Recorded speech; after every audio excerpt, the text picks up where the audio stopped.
Queens in the Black, the Regal World of Black Women in Fashion, Part 2. Not a hair out of place.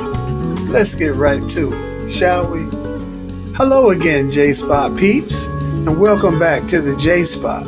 I'm your host, Mr. J. And for those of you who have subscribed thus far, thank you. We really do appreciate your support. And for those of you who are stopping by for the first time, welcome. And while you're here, if you enjoy this content, please subscribe. Please give us a like, share, drop a comment, and make sure you hit that notification bell. We would love to have our subscriptions up to 500 before the end of the month, and we are almost there. I can't stand her. She thinks she's pretty because she got good hair. How many times have you heard a black woman say that about another black woman? Especially in school. And then they got the nerve to say it in that Suge Avery kind of disdain voice. You got it at Sharon's. Harper, who this woman? From slavery to present day, black women have maintained a somewhat sacred, if you will, relationship with their hair. Much of this sacred relationship in the United States began in the 1440s when slaves first arrived here and found themselves immersed in a society in which beauty and appearance was the line between acceptance and rejection. Standards that, as far as we know, were not part of African cultural protocol. Finding themselves the focus of dehumanizing tactics in newspapers, which portrayed black women as barbaric and ugly, black women were forced to also bear the humiliation of slave owners referring to their hair as woolly. Naturally, then, it is not surprising that a belief that straight hair would lead to acceptance found itself gaining ground within the black community, and especially among black women. And then, in the late 1800s, Madam C.J. Walker began selling hot combs, and suddenly new ways of hairstyling for black women became available. Now, for those of you who don't mind dating yourselves, you remember hot combs.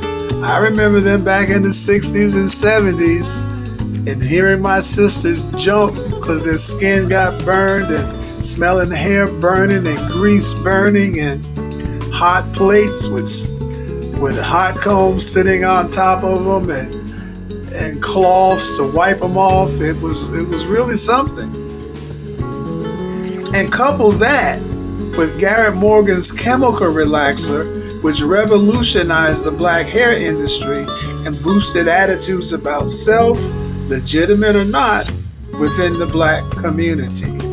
For years, black women were told that in order to be beautiful, they had to straighten their hair. And the emergence of the black movie starlet seemed to have cemented that ideal as gospel.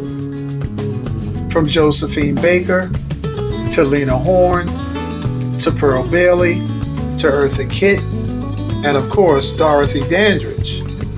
Black women and men began to see for themselves the connection between acceptance by way of success, beauty, and straight hair to the privileged white society.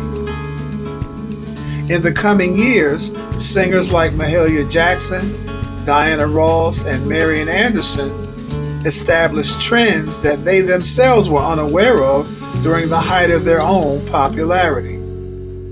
That certain je ne sais quoi and that certain touch of class that they all possessed, from movie icon to singer, and some both. All these things raised the bar and magnified their stature as performers. Moreover, their influence on musicians of today, such as Janelle Monáe, Mary J. Blige, Chrisette Michele, Solange, and Academy Award winner Halle Berry, who, by the way, also won an Emmy for her portrayal of Dorothy Dandridge continues. Embodying their own sexuality and apparel, these icons were natural-born explorers of style. Before Salt and Pepper, there were asymmetrical wigs worn by the Supremes, short and chic pixie cuts that Lena Horne sported, and floral hair accessories worn by Billie Holiday, which she made so famous. Not a hair out of place. Thank you once again, J-Spot peeps, for spending some of your valuable time here with me in the J-Spot. And for those of you who have not subscribed thus far, if you enjoyed this content, please do subscribe. We would love to have our subscriptions up to 500 before the end of the month, and we are almost there. And make sure while you're here, drop us a like, share a comment, and share this content with your family and friends.